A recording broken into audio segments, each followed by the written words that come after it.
Love without borders. The morning sun filtered through the intricate jolly screens of the Malhotra mansion in Mumbai, casting delicate patterns across Priya's silk bedspread. She stared at her phone, reading the message for the 10th time. "I'll be waiting at our spot. 4 p.m. Please come. Rafael." Her heart raced as she tucked the phone under her pillow, hearing her mother's footsteps approaching. At 25, Priya Malhotra still lived under the watchful eyes of her family, not unusual for an unmarried daughter in a traditional Indian household, especially one worth billions. "Priya, beta, your father wants to see you in his study before breakfast," her mother, Deepa, said as she entered without knocking, already dressed immaculately in a pastel silk sari. "Is everything okay, Mom?" Priya asked, trying to keep her voice steady. "The Sharma family is coming for dinner tomorrow. Their son, Vikram, is back from London." Deepa's expression was neutral, but her eyes sparkled with purpose. Priya understood immediately. Another potential match. Another step toward the arranged marriage her parents had been planning since she returned from her business studies at Harvard 3 years ago. "I'll be down in 10 minutes, she replied, forcing a smile. After her mother left, Priya moved to her window, gazing out at the manicured gardens of their estate. Beyond the high walls lay Mumbai, chaotic and vibrant. And somewhere in that sprawling city was Rafael Oliveira, the Brazilian photographer who had captured not just images of India, but her heart as well. Their meeting had been pure chance. 6 months ago, the Malhotra Foundation had hosted a charity gala for underprivileged children. Rafael had been hired to document the event, a last-minute replacement for the usual photographer. With his camera in hand, he had moved through the glittering crowd, somehow invisible despite his tall frame and distinctive features. "You're not enjoying the party," he had said, suddenly appearing beside her on the balcony where she had escaped for a moment of peace. Startled, Priya had turned to find herself looking into the warmest brown eyes she'd ever seen. "Is it that obvious?" she'd asked, surprised by her own candor with a stranger. "Only to someone who's watching," he'd replied with a smile that transformed his face. That night had changed everything. They had talked for hours, hiding in plain sight at the edges of the gala. Rafael told her about growing up in São Paulo, about his mother who cleaned houses to put him through school, about his dreams of capturing the world through his lens. Priya had shared her own passions, her work with the foundation, her secret desire to open a school for girls in rural India, her love of poetry. Since then, they had been meeting in secret, at obscure cafes and crowded markets, once even at a small art exhibition where his work was displayed. Every meeting was a risk, every moment together stolen from a future that had been planned without her consent. Now, as Priya made her way to her father's study, she felt the familiar weight of expectation settling on her shoulders. Vijay Malhotra had built his technology empire from nothing, transforming a small family business into one of India's largest conglomerates. He expected nothing less than perfection from his children, especially his eldest daughter, whom he had groomed to eventually take over a division of the company. She knocked gently on the polished teak door. "Come in," her father's deep voice commanded. Vijay sat behind his massive desk, already reviewing documents despite the early hour. At 60, he remained imposing, his hair now silver but his gaze as sharp as ever. "Good morning, Papa," Priya said, taking the seat across from him. "Priya," he acknowledged with a nod. "Your mother told you about the Sharmas' visit?" "Yes, Papa. Vikram Sharma is being groomed to take over Sharma Industries. Harvard MBA, London Business School. The alliance would be beneficial for both families." He spoke as if discussing a merger, not his daughter's life. "I understand," Priya said carefully. "But Papa, I've told you I'm not ready for marriage yet. I want to focus on the educational initiative I've been developing for the foundation." Vijay's expression hardened slightly. "You've been saying this for 3 years, Priya. It's time to fulfill your responsibilities to this family. The foundation work is commendable, but it's a side project. Your main duty is to the Malhotra name and legacy. Can't I honor our name through my work rather than through marriage?" Priya asked, knowing she was treading dangerous ground.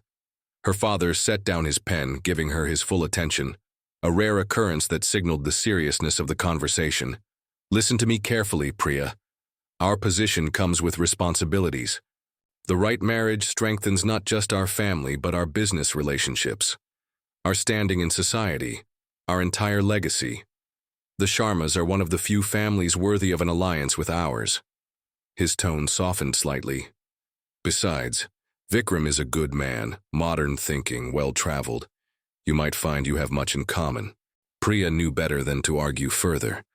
She nodded, the perfect, dutiful daughter on the outside, while her mind raced with thoughts of Rafael, of their planned meeting that afternoon. I'll be there for dinner tomorrow, Papa. I promise to be open-minded. Vijay's face relaxed into a rare smile. That's my girl. Now, tell me about this education initiative. Your brother mentioned you've been working late at the foundation office. For the next 20 minutes, Priya outlined her plans for a network of girls' schools, carefully omitting that the idea had first formed during a conversation with Rafael, who had shown her photographs of young girls working in fields when they should have been in classrooms. After breakfast, Priya retreated to her room, ostensibly to work on foundation documents, but really to plan her escape for the afternoon. Meeting Rafael had become increasingly difficult as her family's scrutiny intensified. Her younger brother, Arjun, had hinted that he suspected something, though he hadn't said anything directly. At precisely 3:30 p.m., Priya told her mother she was going to the foundation office to finish some work.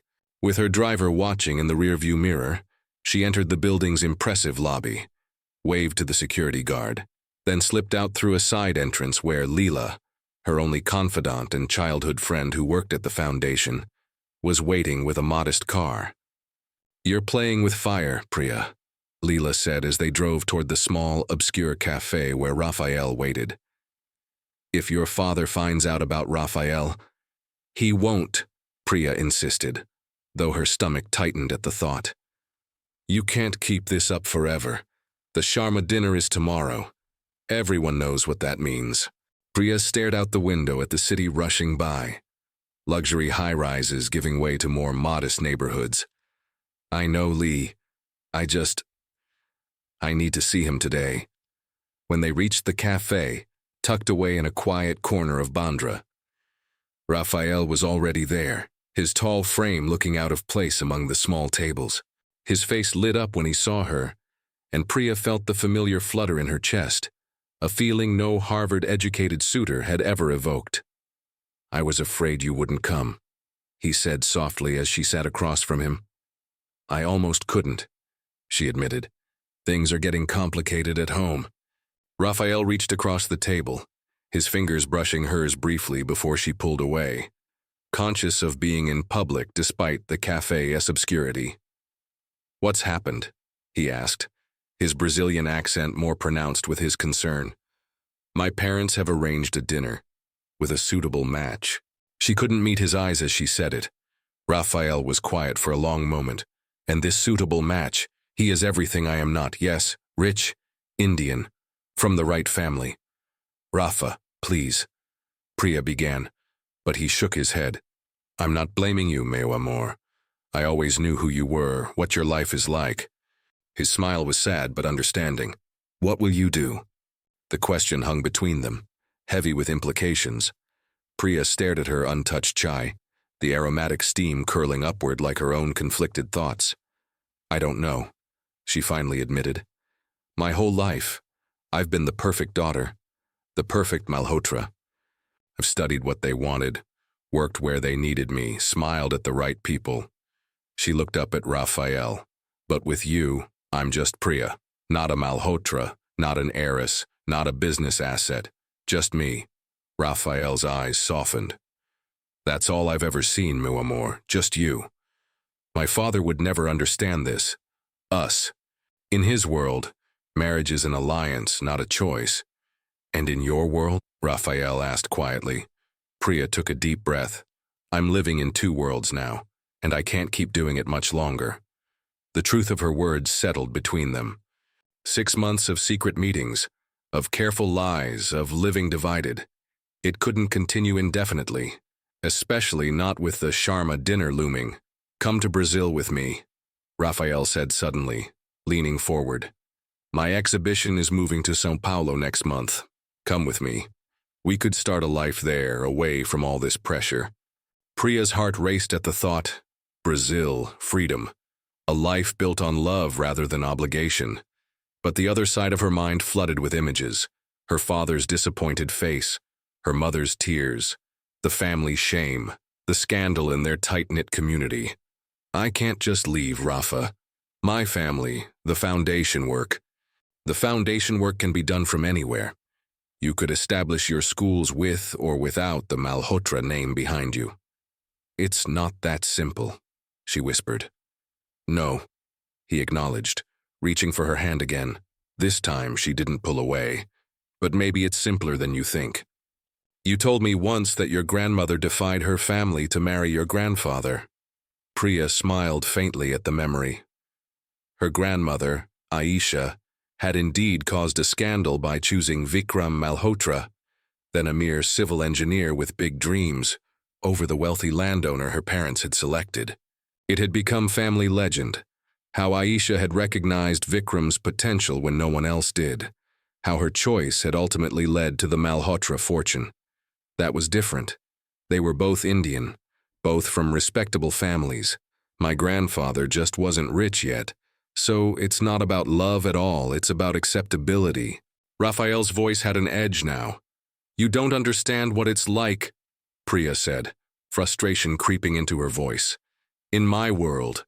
"Your world," Rafael interrupted. "Not our world, never our world." The hurt in his eyes made Priya recoil. Before she could respond, a notification lit up her phone, a text from Leela. "Need to go now. Your brother called the foundation office looking for you." Panic flashed through her. "I have to leave," she said, gathering her purse. "Arjun is looking for me." Rafael stood as she did, his expression shifting from hurt to concern. "Priya, wait. I'm sorry, I shouldn't have pushed. I love you, and I'm afraid of losing you to a life you don't even want." Their eyes met, and Priya felt herself wavering. How easy it would be to say yes, to walk away from everything she'd known into the unknown with this man who saw her soul. But years of conditioning, of family loyalty, of knowing her place in the intricate social fabric of her world, held her back. "I'll call you tomorrow after the dinner," she promised, squeezing his hand before hurrying out to where Leela waited anxiously in the car. They made it back to the foundation just as Arjun's sleek black BMW pulled up to the entrance. Priya quickly mussed some papers on her desk and pretended to be engrossed in work when her brother knocked on her office door. "Working late again, sis?" Arjun asked, his tone casual but his eyes watchful. At 23, Arjun had already proven himself a shrewd businessman, running the Malhotra Group's emerging markets division with a ruthlessness that sometimes surprised even their father. Unlike Priya, he had embraced every aspect of their privileged life without question. "Just finalizing some proposals," she replied, gesturing to the papers. "What brings you here?" "Father sent me. The Sharmas have moved the dinner to tonight. Apparently, Vikram has some business meeting tomorrow that couldn't be rescheduled." Priya's stomach dropped. "Tonight, but I'm not prepared. I need to change. Fix your makeup." Arjun smirked. "Relax, sis. It's just dinner, not your wedding." "Yet," he paused, studying her face, "unless there's another reason you need more time." There was something in his tone that made Priya uneasy. Did he suspect? Had he seen something? She forced a laugh. "Don't be ridiculous. I just hate being caught off guard." "Well, Mother has already sent your outfit to the house. We're expected home in an hour." He turned to leave, then stopped at the door. "Oh, and Priya, Father mentioned the Sharmas are bringing their family astrologer. Seems they're quite serious about this match." After Arjun left, Priya slumped in her chair, her mind racing. An astrologer meant they were beyond preliminary discussions. This wasn't just a casual dinner. It was practically a pre-engagement meeting. "What are you going to do?" Leela asked from the doorway. "Having overheard everything, what can I do? I'll go to dinner. I'll be polite. Priya trailed off, unable to finish the thought. "You'll break Rafael's heart," Leela finished for her, "and maybe your own." The Sharma family arrived precisely at 8, their fleet of luxury cars pulling into the Malhotra compound with choreographed precision. Priya stood beside her parents in the grand foyer, dressed in a midnight blue silk sari that her mother had chosen to bring out her eyes. Vikram Sharma was exactly as she had expected, tall, impeccably dressed, with the polished demeanor of someone who had been groomed for power since birth. He greeted her parents with perfect respect, then turned to her with a practiced smile. "Priya, it's a pleasure to finally meet you. Your father speaks highly of your work with the foundation." His voice was smooth, cultured, with the slight British accent common among Indians educated abroad. Objectively, Priya could see he was handsome, successful, everything a woman in her position should want. Yet she felt nothing as she returned his smile and accepted his formal namaste. The evening proceeded like a well-rehearsed play. The parents discussed business and mutual connections, while subtly highlighting their children's accomplishments. The family astrologer, a serious man with sharp eyes, observed everything silently, and Priya and Vikram engaged in careful conversation, testing each other's intelligence, values, and compatibility under the watchful eyes of both families.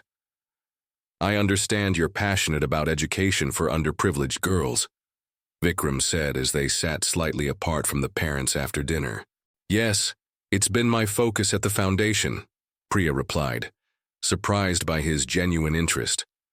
"Noble work, though perhaps difficult to continue with the demands of running a household and raising children," he added, watching her reaction closely.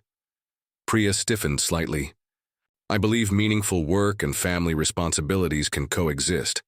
My mother has always managed both." Vikram nodded approvingly. "A progressive view. I like that. Too many women of our class are content to be merely decorative."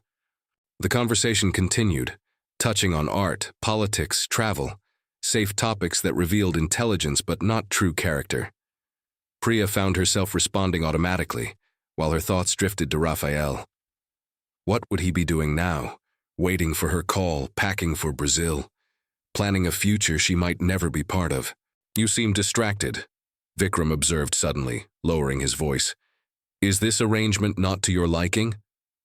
The directness of his question startled her. I barely know you," she answered honestly. To her surprise, Vikram laughed softly. Refreshing honesty.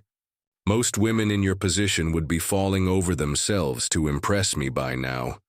Priya couldn't help but smile at his candor. "I'm not most women." "Clearly not." He glanced toward their parents, deep in conversation, then back at her. "Let me be equally honest, Priya. This match makes perfect sense on paper.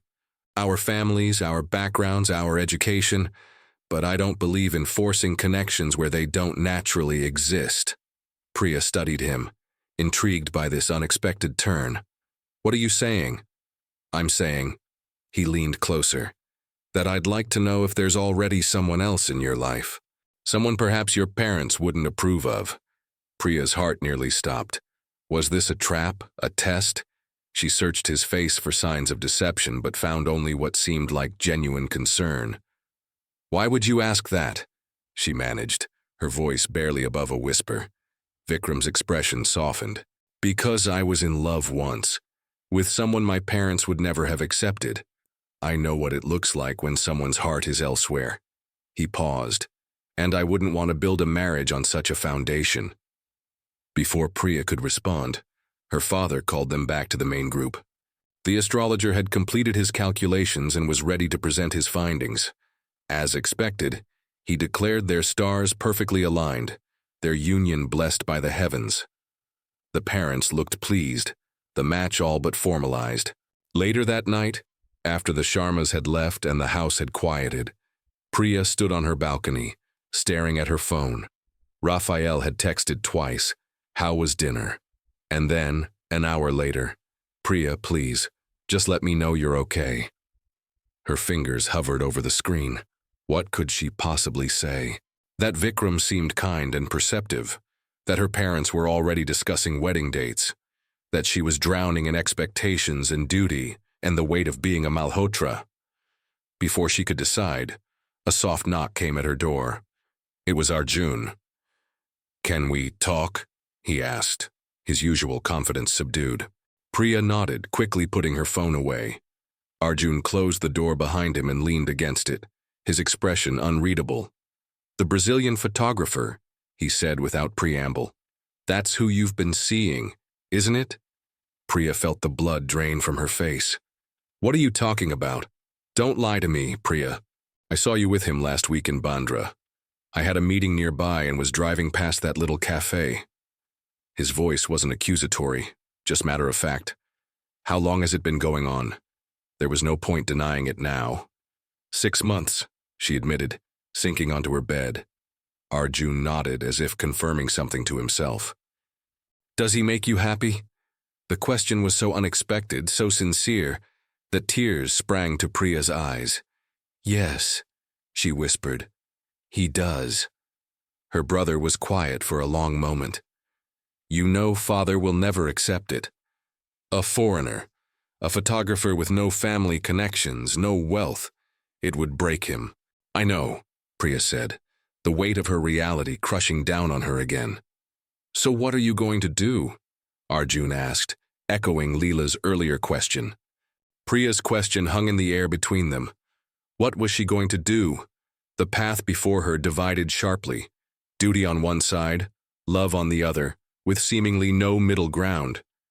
"I don't know," she finally answered, her voice small in the vastness of her ornate bedroom.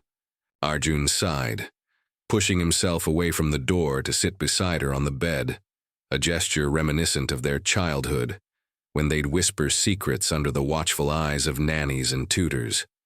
"You know," he said quietly, "I always envied you." "Me?" Priya looked at him in surprise. "Why would you envy me?" "Your certainty, your passion. Even as a kid, you knew exactly who you wanted to be, what you wanted to do. The foundation work, the schools. It's not just a hobby for you, it's a calling." He paused, studying his hands. "I never had that. I just did what was expected of me." Priya had never heard her confident, accomplished brother speak this way. "But you're brilliant at what you do. Father says you're a natural businessman." Arjun laughed, a hollow sound. "I'm good at playing the game. That's different from loving it." He turned to face her directly. "But you, Priya, you've always had this light when you talk about your work. And I see that same light when you look at your phone after he texts you." Priya felt tears threatening again. "It doesn't matter. I can't hurt father like this. I can't bring shame to our family." "Is that what you really believe? That love is shameful?" "Of course not, but what? He's not Indian, he's not rich." Arjun's voice grew unexpectedly fierce. "Our grandmother married a man her family didn't approve of. Our great-grandfather crossed an ocean when everyone said he would fail. This family was built on defying expectations, Priya, not conforming to them." His words struck her like a physical force. Had she been so caught up in being the perfect daughter that she'd forgotten the very spirit that had created the Malhotra legacy? "What would you do?" she asked her brother. Arjun was quiet for a long moment. "I'm not you. I've never loved anyone the way you seem to love this Brazilian." He stood up, moving toward the door. "But I do know that living someone else's idea of the right life is its own kind of prison. And I wouldn't wish that on you, sis." After he left, Priya sat motionless, her brother's words echoing in her mind. Then, slowly, she reached for her phone and texted Rafael, "Meet me tomorrow, our usual place. Noon." She hardly slept that night, her mind churning with possibilities, fears, hopes. By morning, exhaustion had given way to a strange clarity. She dressed carefully in a simple salwar kameez, applied minimal makeup, and went downstairs to find her parents already at breakfast, discussing the previous night's dinner. "Ayo, Priya," her father greeted her, unusually cheerful.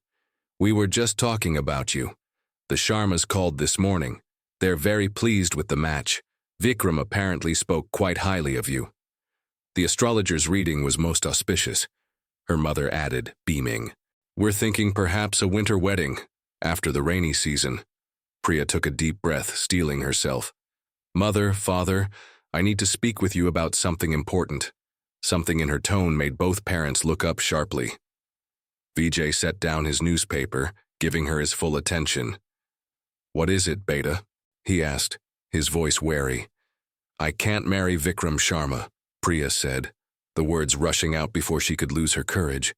He seems like a good man, but I'm in love with someone else. The silence that followed was deafening. Her mother's hand flew to her mouth, while her father's face remained perfectly still, only the sudden whitening of his knuckles as he gripped his coffee cup betraying his emotion. Who? He finally asked, his voice dangerously quiet. Priya straightened her shoulders. His name is Rafael Oliveira. He's a photographer from Brazil. We met at the foundation gala 6 months ago. A photographer. Her mother's voice was faint with shock. A foreigner. Yes. Priya held her ground. He's talented, educated, kind. He sees me for who I am, not what our name represents or what alliance I can bring. This is absurd, her father said, his voice rising. A momentary infatuation with some exotic stranger, and you're ready to throw away everything. Your family's honor, a perfect match, generations of tradition. It's not an infatuation, father. I love him. Vijay stood abruptly, his chair scraping loudly against the marble floor. Love, what do you know of love? Real love involves responsibility, duty, respect for one's family and heritage. The words were so similar to what she had said to Rafael at the cafe that Priya almost flinched, but she held her father's gaze steadily. Grandmother loved grandfather when no one approved. She saw his potential when her family only saw his lack of status. Wasn't that real love? That was different. Her father dismissed. They were both Indian, both from respectable families. Your grandfather simply hadn't made his fortune yet. So it's not about love at all. It's about acceptability. Priya echoed Raphael's words from the day before, feeling their truth resonate through her. Her father's face hardened. Enough of this nonsense. You will not see this man again. You will marry Vikram Sharma as arranged. End of discussion. He turned to leave, but Priya's next words stopped him cold. If you force this marriage, I will leave. I'll walk away from everything, the Malhotra name, my inheritance, all of it. Her voice was steady despite the trembling in her hands. Is that what you want, father? To lose your daughter entirely? Vijay turned slowly, his expression a mixture of shock and fury. You would choose this nobody over your own family? I'm choosing myself, Priya said softly, and the life I want to build, with or without your blessing. Her mother began to weep quietly, while her father stared at her as if seeing a stranger. Without another word, he walked out of the room, leaving Priya standing there, shaking but resolute. Priya, Beta, think about what you're doing. Her mother pleaded through tears. Your father will come around. Just give him time. I've made my decision, mother, Priya said gently. I hope you and father can accept it someday. She left the house an hour later, her heart heavy, but her mind clear. Leela picked her up around the corner, away from the watchful eyes of the household staff. They drove in silence to the cafe where Raphael waited. When he saw her, his face lit up with that same smile that had first captured her heart, but as she drew closer, his expression changed to concern. What happened? He asked, rising to meet her. I told them, Priya said simply. About us. Raphael's eyes widened, and it went exactly as expected. She tried to smile, but tears threatened instead. My father is furious. He might never speak to me again. Raphael pulled her into his arms. Public propriety forgotten. I'm so sorry, meu amor. I never wanted to come between you and your family. You didn't. Priya said, drawing back to look at him. I chose this. I chose us. The realization of what she had done, defied her father, rejected a perfect match, potentially cut herself off from her family and heritage, began to sink in fully. Priya felt a moment of pure panic. What had she done? Rafael seemed to sense her fear. Priya, listen to me. If you need to go back to make peace with your family, I understand, I can wait. We can find another way.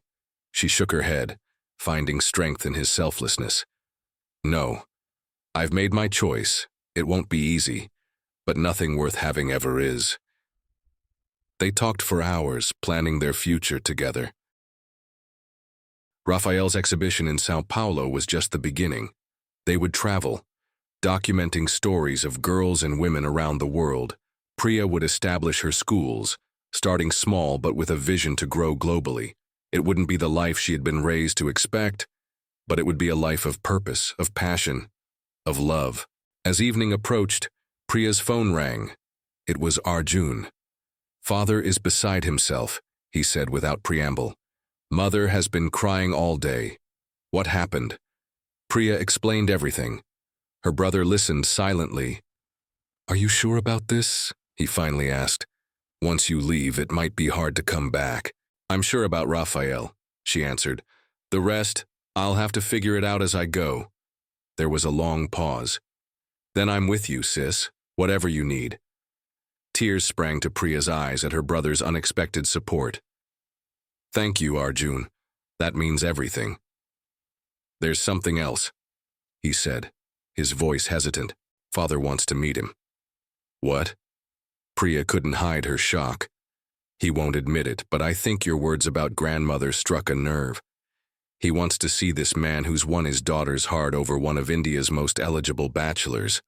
Priya looked at Rafael, who was watching her with concern.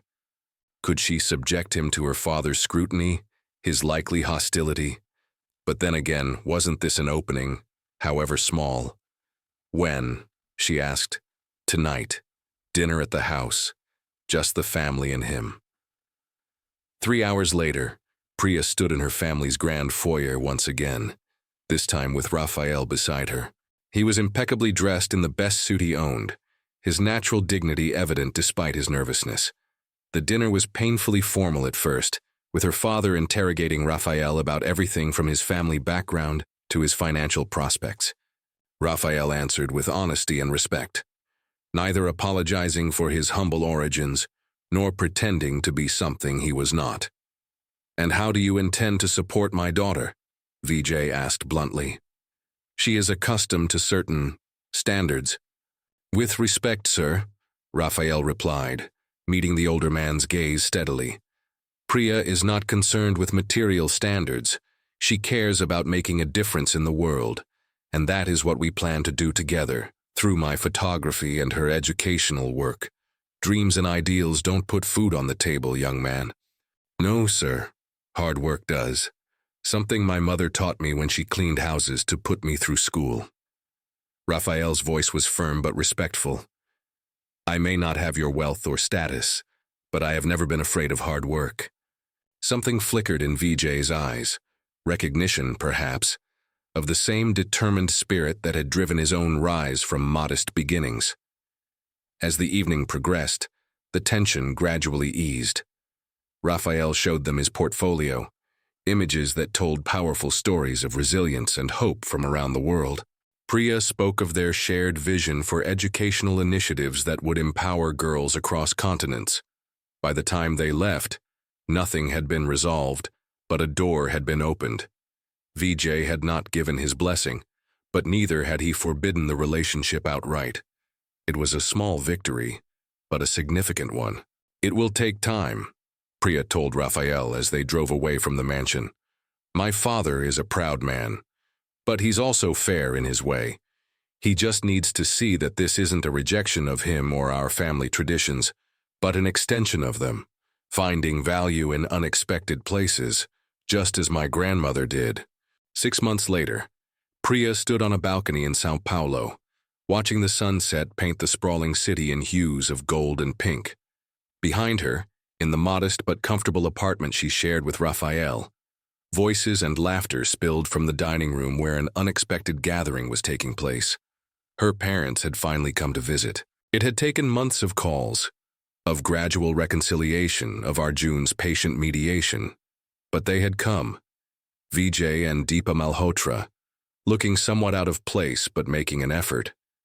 Priya smiled as she heard her father's deep laugh mingle with Rafael's.